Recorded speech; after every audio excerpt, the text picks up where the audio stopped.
No, that's all right. Well, I usually do on Wednesday nights. One step closer to drops. Thank you. Yep. All right, so if you have your lesson number 2, let's go ahead and pull those out.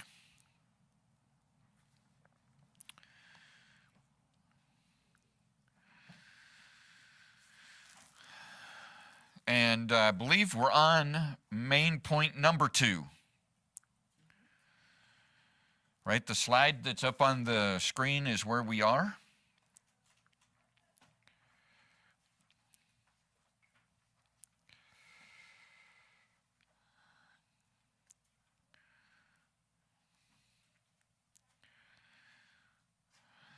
Man, I may not get through all of that.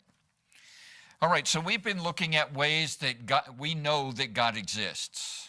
All right, this whole second lesson is about the existence of God. And for the last week or so, we looked at introduction, then we looked last week at an internal revelation. We know that there's a God because there's something within us that lets us know that there's a God. Right? We talked about there's a God-sized hole in everybody's heart, and they try to fill it with different things, ways of the world, and to the extremes, they go to drugs and they go to alcohol and carousing around. They go to different religions, and they're searching, and they're trying to fill this hole that's in them, and that was placed there by God to let everybody know that there is a God. So that was the internal revelation. What we're going to look at tonight on number 2 is the external revelation. All right, so this is outside of us. All right, internal or inner revelation is inside of us. External, of course, is outside of us. And it says in Romans chapter 1 and verse number 20, going back to what we were just talking about, in Romans chapter 1 and verse 20, for the invisible things of him from the creation of the world are clearly seen, being understood by the things that are made, even his eternal power and Godhead, so that they are without excuse.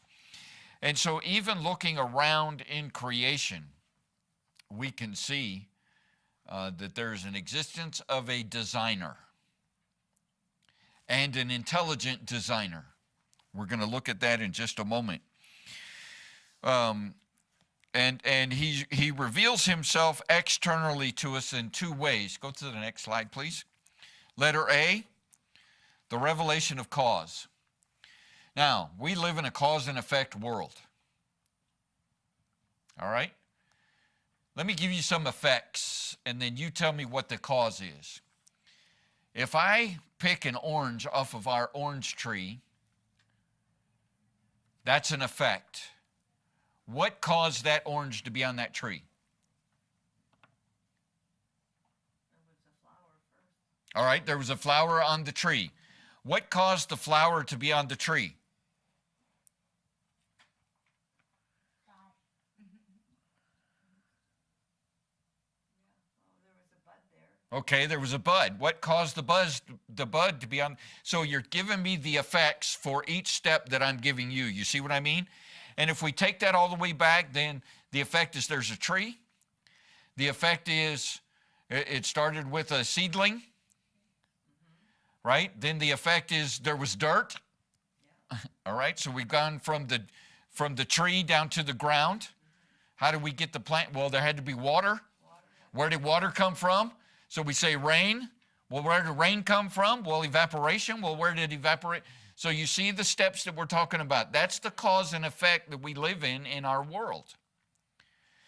And so the revelation is what we're looking at. The majority of time when we're walking around are the effects. Right? Why are there flowers on planet Earth? What was the cause of it? Well, initially we go back, God created it. Right? That's what we go back to. Why are there people on planet Earth? Well, we go back to Genesis chapter 1. He created man in his own image. Right? Why is there a sky? Well, we go back to Genesis chapter 1 and a couple of verses, and there was a firmament. Well, what caused that to be there? God created it. And so that's what the writer of the lesson is talking about when it says revelation of cause. We realize that there has to be a beginning point. Oh, go to the next slide. Look at that. I used an orange, right? But the slide there uses an apple. And we make the same steps. Where did the apple come from? Well, it hung from a tree. Where did the tree come from? Well, you know, and dirt, and then water, and then God. We eventually end up there. You can't just jump there, though. Okay, there's steps that have to be taken.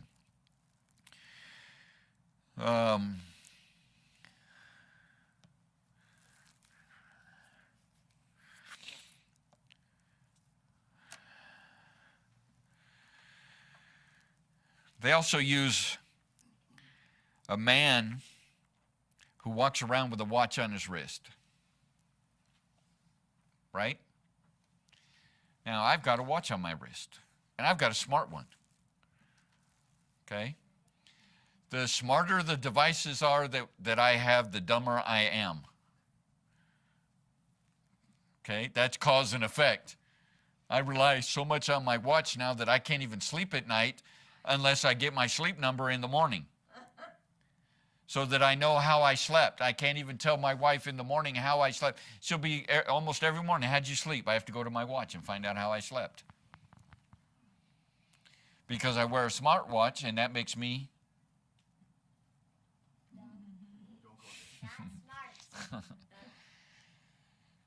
makes me not think about how I slept. I have to go to my watch, and I have to say, well, I'm down 10 points. Yesterday I slept good. Today I'm okay. But my watch, it's a smart one, and I'm not sure of the brand. It's Galaxy. It's a Galaxy watch. How did that get there? A bunch of metal. How did that get there? Well, there's not a lot of metal in a watch because it's plastic and rubber. I mean, my wristband is rubber. But first of all, how did my watch get on my wrist? But then where did the watch come from? An inventor. Okay, where'd the store come from? Workers.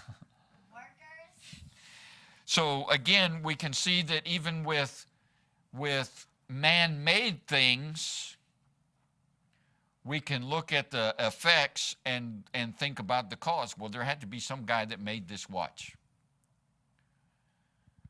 Right? There's a first designer of the Galaxy watch. And he would be the cause, the root cause of why I'm wearing a Galaxy watch. Okay, now, if you want to take it back further, where did the materials come from? Then you go all the way back to God. Right? He used man-made, he used God-given intelligence to turn elements that are on earth to man-made products so that we can get a Galaxy watch. So again, we're talking about cause and effect. And so again, that's what we're talking about when we talk about revelation of cause.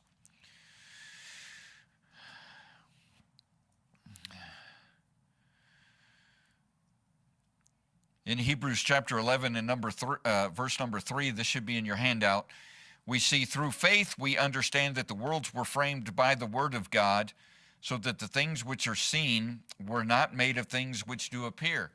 And so going all the way back to the cause of everything is God created it. All right? And he created things out of things that do not appear. They were not there. So when, and we talked about this on Sunday night, so when in Genesis chapter 1 and verse number 1 it says, in the beginning God created the heaven and the earth, that means God opened up a space within him. He created the palette, if you will, and the elements, the periodic table. And in verse number 2, he energized the periodic table, and then he started to create each portion step by step. Right? He didn't throw trees into the mix and then, oh, by the way, created dry land after that. Right? He created things in order.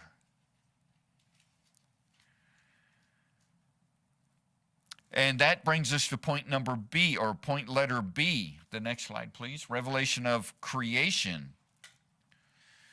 He has revealed the external revelation of himself through creation. Creation has order. Do you have number 1 underneath that? Letter B, underneath letter B, do you have a number 1? No. Okay. So number 1 under that, if you want to take notes, creation had order. And that's what I was just talking about. Matter of fact, turn with me to Genesis chapter 1. This is not in your handout. This will be free.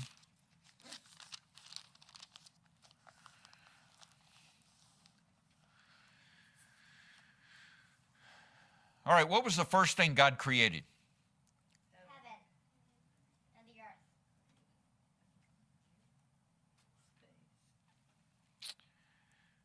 Well, he had to create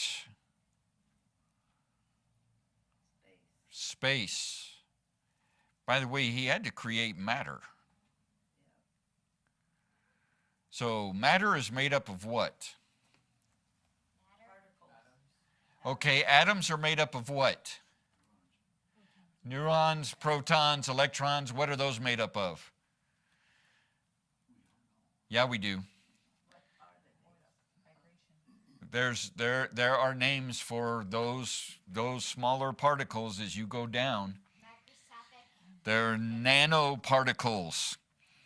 You get down to the particles that make up the protons and the neutrons and the electrons.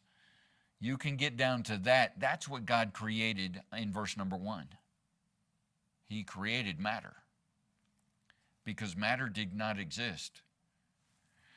And then you get down to verse number 2. It says, and the earth was without form and void, and darkness was upon the face of the earth, and the Spirit of God moved upon the face of the earth. And the word move there means to vibrate. He came over the top of everything and bzzz, he energized matter. And if you look at matter, at no matter what level, it has a vibration, and a certain vibration. As a matter of fact, you're sitting there right now vibrating. Right? Some of you feel it. Some of you hear it with that in your ears. So that's what moved upon the waters. And then the first day, it says, and God said, and what was the first thing that he spoke into existence? Yeah, light. So if there was light, then was there darkness?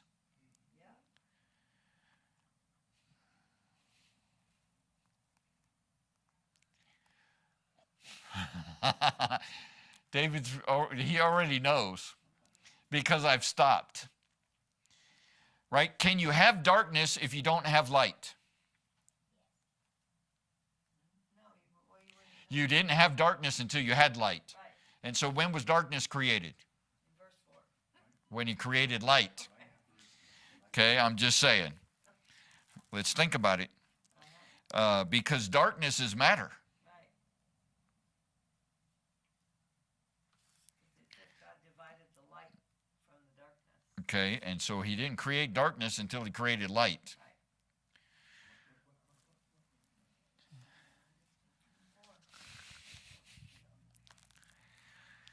I know it's hurting. First thing he created was light. What did he create on the second day? Well, if you look at verse number 6, let there be a firmament in the midst of the waters, and let it divide the waters from the waters. So he made the heavens. That would be the sky, the atmosphere, space. God made the firmament and divided the waters which were under the firmament from the waters which were above the firmament, and it was so, and God called the firmament heaven. So he created the sky and space. Okay, so we have to have space before we can put things in it, right? Yeah.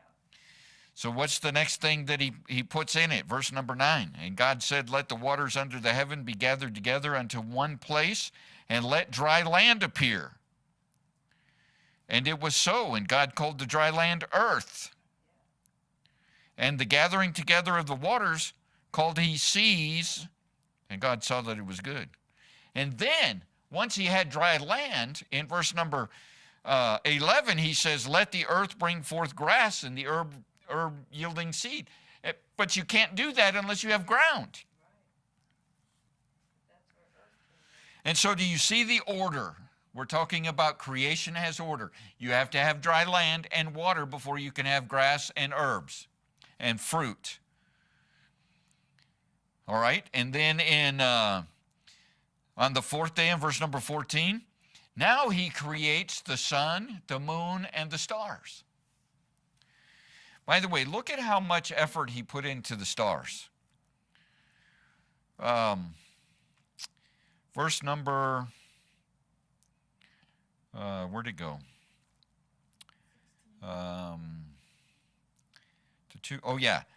The end of verse number 16, or the verse, God made two great lights, the greater light to rule the day, the sun, and the lesser light to rule the night. And look how much effort he put into the stars. What does it say there? He made the stars also. It's like I made the sun, it rules the day. I made the moon, it rules the night. And then I threw the stars out there. Let me just throw the stars out there for a, afterthought. But then what did he give us the stars for? We see this later on. It's for the counting of time and for seasons and for travel and for stuff like that. All right, and so he creates the sun and the moon. And then on the fifth day, let the waters bring forth abundantly moving creatures. Well, you have to have water before you have moving creatures in them, right? So again, just showing that God is a God of order. When he created these things on these days, it was in a specific order because the thing he was about to create needed the thing he had just created. Right? It's kind of hard for air-breathing animals to breathe if there wasn't an atmosphere. And so he gave us, he's a God of order and creation of order. In 1 Corinthians 14:40, let all things be done decently in order. Psalm 119, verses 89 and 90, forever, O Lord, thy word is settled in heaven. Thy faithfulness is unto all generations. Thou hast established the earth, and it abideth. Number two under that. So number one, creation has order. Number two, creation shows a designer. It shows a designer. When we look at things, have you ever looked at a leaf off of a tree? Is it just green with little, like here, let's take a leaf that's this shape, right? Some people could tell me what kind of tree that kind of leaf came off of by its shape. All right? All I know is the leaf is green and the bark is brown. It's a tree. Okay, that's all I know. But have you ever taken a look at the leaf? What's inside the leaf? Well, it's got a little spine. And then off of that spine, it's got little veins. But then you look closely at the leaf, and the leaf has little cell pockets in that. Boy, that shows a designer, doesn't it? You know, if I designed it, and I've told you about my artwork, right? If I designed a cow, it would be a stick, a stick, a stick, a stick, a stick, a little stick, and a little stick down. You know what I just drew? A cow. All right? So, if I was to create a horse, it would be a stick and a stick, a stick and a stick for its neck, and a little stick coming down, that's its head. What did that just look like? That looked like my cow that I just created, and I said that was a horse. Right? Let me show you my giraffe. It's a stick with a stick and a stick that's legs, a stick and a stick that's legs, a stick, and right, there's my giraffe. All right, can I show you my rhinoceros? Okay, it's a stick, neck, head, another stick that sticks up, right? And it's a straight stick because if I try to do curves, I'm in trouble.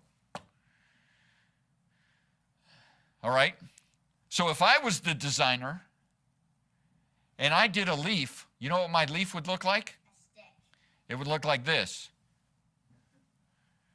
That's in green, if I stayed in the lines. That's if I designed a leaf. But what does a leaf do? Well, it gets nutrients from the tree.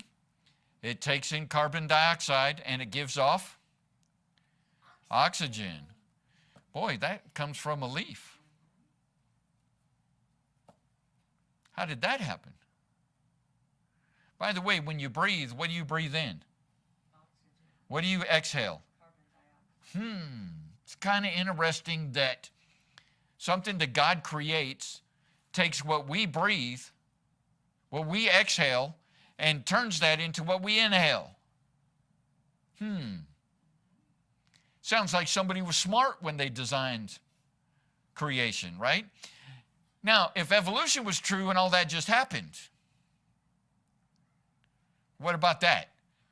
Well, how would evolution know that we need to breathe in oxygen and exhale carbon dioxide, and then it created a plant that converted that into what we need? By the way, the oceans also convert carbon dioxide into oxygen. Let's go back to cause and effect. Evolutionists will say, well, there's no designer, we just happened. All right, let's take their effect all the way back. We're here, right? And now let's think like evolutionists. Where did we come from? The Big Bang. Monkeys. Where did monkeys come from? From the fish that crawled out of the primordial ooze, right? And what made the fish that was in the primordial ooze? Well, it was a cell that decided that it wanted to be more than it is.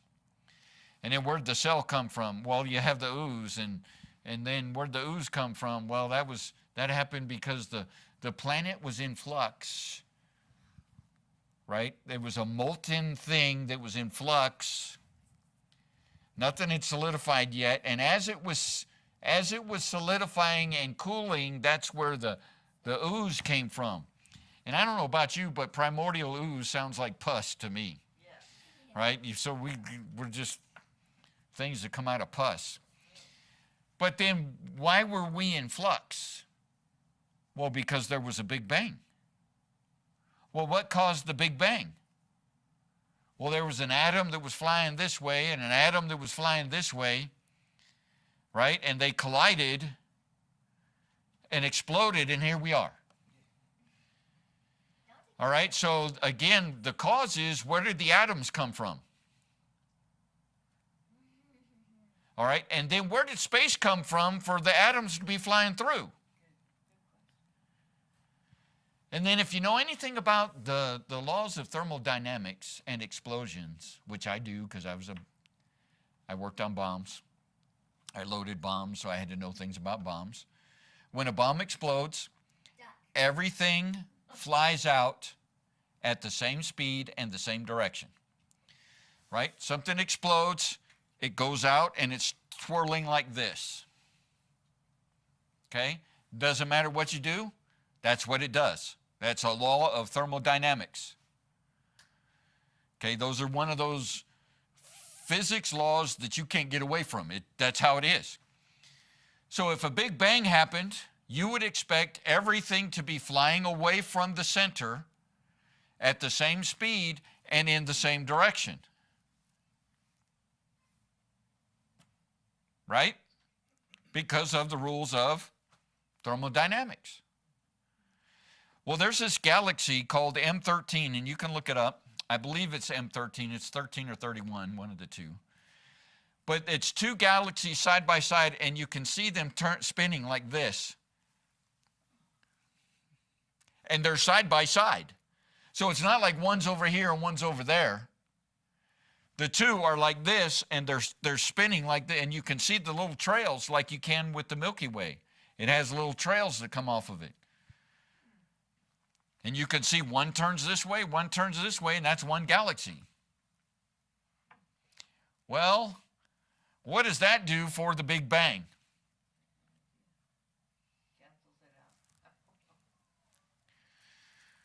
Psalm 19, verses 1 through 3. It says, the heavens declare the glory of God, and the firmament showeth his handiwork. Day unto day uttereth speech, and night unto night showeth knowledge. There is no speech nor language where their voice is not heard. The heavens declare the glory of God. You look at the stars. It's kind of interesting how from Earth you can see the constellations. Right? Some time ago, my wife and I went to the Creation Museum that's in Kentucky, just underneath Cincinnati. And we sat in the planetarium there, and they gave us a view of the stars as we were traveling to Alpha Centauri, which is the closest star to us. And you know, from that viewpoint, you can't see the constellations.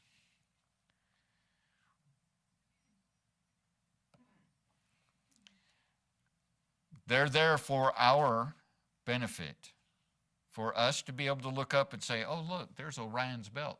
Oh, look, there's the Big Dipper. Oh, look, there's the Little Dipper. And that little tight grouping of 7 stars, the Pleiades, there they are. By the way, the name Pleiades comes from the Scriptures. It's found in the Scriptures. And it's the 7 little stars that God placed when he just made the stars also, that he placed in such a way that you and I could enjoy.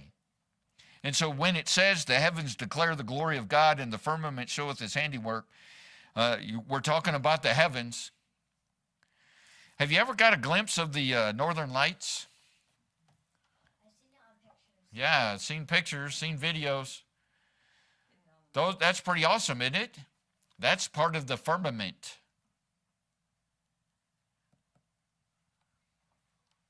You know why they're there? So we can sit there and say, ooh, right? Because it's solar radiation that's hitting our atmosphere, but God made the chemical reaction that happens to give us those nice, lovely little wavy lights. And that's what we do. We say ooh and ah when we're underneath it. And so we see this external, and we see these creation has order. Creation shows a designer.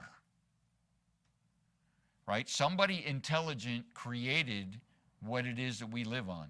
Now, anybody want to hazard a guess who that is? Right? God. That's all it could be, is just God that created it. All right, I'm going to hold off on number 3 because my time it's getting kind of late. And so we'll hold off and we'll pick up number 3 next time, because there's 2 more points under that. And long points. And so we're going to try to tackle that next week. And so